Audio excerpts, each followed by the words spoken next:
Right, so this is the last really real sort of area to look at. After this, we have this idea of mid-year acquisitions, but that's just sort of saying, think about what's happening. You're acquiring the business either, who knows, it could be 3 months into the business or 6 months into the business. So you just need to take the retained earnings at that point. But really, this is the last area. And this is what I was talking about, this question of transferring.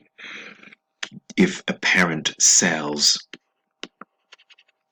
a non-current asset to another, really the asset hasn't left the building, so everything should remain as normal, as though the parent still had it or the non-current asset still had it. So we should still have it at its original cost price, depreciated as normal, and its net value or its net book value should be as if it was when the original owner had it, not when the new owner has it. Because typically what would happen is, right, you would sell it on to this other department for at a higher price, and they would recognize it. So yes, we accept it's no longer within your accounts, but it's now in their account at a higher amount, and therefore, because they're depreciating as well, they'll have higher depreciation. So we have this higher cost now in our consolidated accounts with regards to higher depreciation. We also have profits on unrealized profit sitting in the parent, if you like, and we need to eliminate those. And we also have a non-current asset um, inflated as well in the statement of financial position. So three areas there: the parent showing these unrealized profits, the non-controlling asset, the the subsidiary, forgive me, showing this asset inflated as well, and this idea of having these costs of depreciation increased. So how do we deal with this? Um, I like the way they've done it here in the book, and I want to sort of stick with that. It's I sort of mention it here. Let's look at this question. It is illustration 5. So you have this story where you have P acquires 80% of this company S a number of years ago, and P transfers an item for 6,000. So on the 1st of January. So you have to just read it carefully.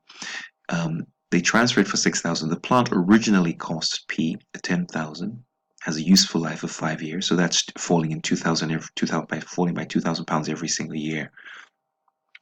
But it was bought 3 years ago. So really, the truth is, the carrying value at the date of transfer is 4,000, isn't it? 10,000 less 6,000. That's the carrying amount, 4. It should stay here at 4. We should never have sold, well, in terms of consolidated, we should never have sold it. So if we hadn't sold it, what we would have is we'd have 4, knock off 1 more year, and the carrying amount in the consolidated should be 2. What did you do? You sold it on for 6, tells us. You sold it on for 6. But you still have to depreciate it, and you recognize, it says the useful economic life of the asset has not changed. It wouldn't have mattered if it changed. You would just have put the corresponding depreciation for that change here. So you have 6. This is what the new owner is doing. 6 minus 3, and the new owner is showing this asset at a value of 3 when really it should be showing at a value of 2, which is why they sort of ask you to do it this way so you can see what the net value movement is. The net value movement is 1, and that's what we need to eliminate. But I guess the question here is, how do we eliminate this? And I just want to kind of highlight, show you exactly. I'm just going to come here so I can write on this. Just to sort of show you exactly what's taking place. This is the net. We know we have a net movement of 1. We need to get rid of 1. But what has happened in effect? What's happened? The parent sold it. It was 4. They sold it for 6. So the parent is showing a profit now of 2,000 in their retained earnings, right? Their retained earnings is showing a profit of 2 grand. That's this 2 grand here. So we need to eliminate that 2 grand. When you sold this thing, you're showing a profit of 2 grand. Whoever's showing it, whoever, you can see in this case, if the subsidiary had sold it, it would be debit subsidiary earnings. But the key point is the parent here. So we need to debit, if you like, retained earnings, working 5, with 2 grand. This is not a problem. Let's look at the value of the actual asset. On the statement of financial position, the asset is actually showing as 3 on the non-current asset, right? On the actual statement of financial position, when really it should be 2, right? So what we now need to do is we need to credit, if you like, PPE with 1. And the real issue here, the final problem here, is that we have over, if you like, expensed. Really, the expense should have been 2, but we have over expensed of 3, which is an extra 1, right? So in effect, the additional 1,000, we have hit ourselves with an additional, if you like, 1,000 of depreciation because we inflated our carrying amount.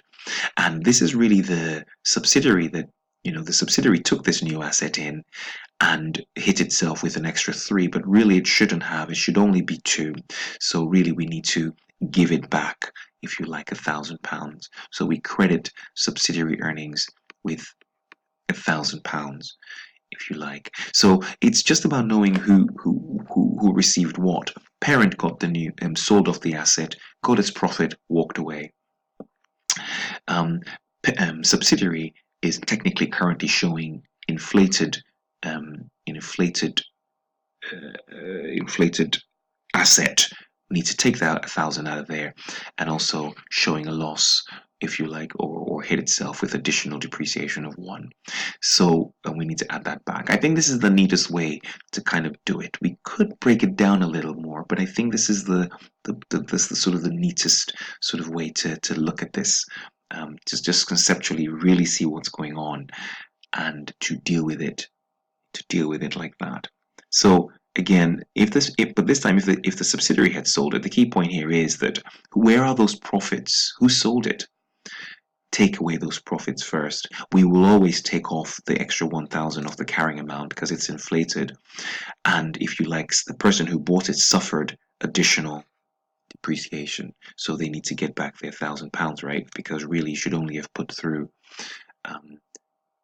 if you like, we should only have put through 1,000, not 3,000.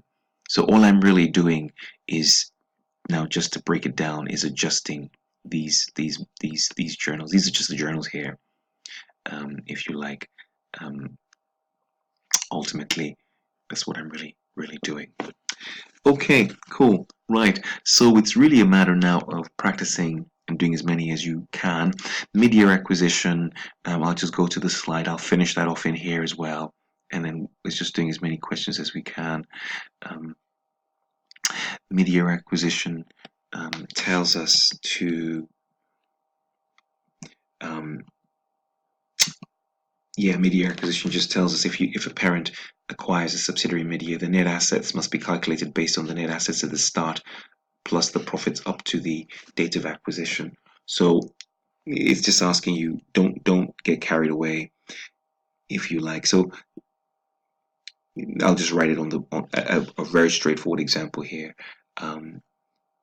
It's really about working to. So you'll see a statement of financial position, the share cap. This could be January 2017. Share cap is 500. Retained earnings is 300.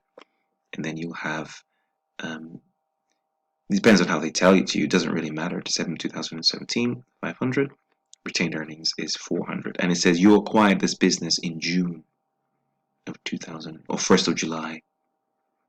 So exactly after 6 months. So what you did was you acquired it, and we always assume profits accrue evenly. You acquired it when this was 350. So this is what you will then pick up and work with. So they'll give you enough information to figure out what the retained earnings were at the beginning. You start working from here, and you can only share in these profits, if you like, post your acquisition. So only 50 of those profits. If you buy whatever 80%, that's all you can take of those profits. And that's how that works. So what we have to do now is to get through the workbook. We'll make the videos for that and just keep on powering through questions and just make sure we can conceptually see what's taking place here. Cool, great stuff.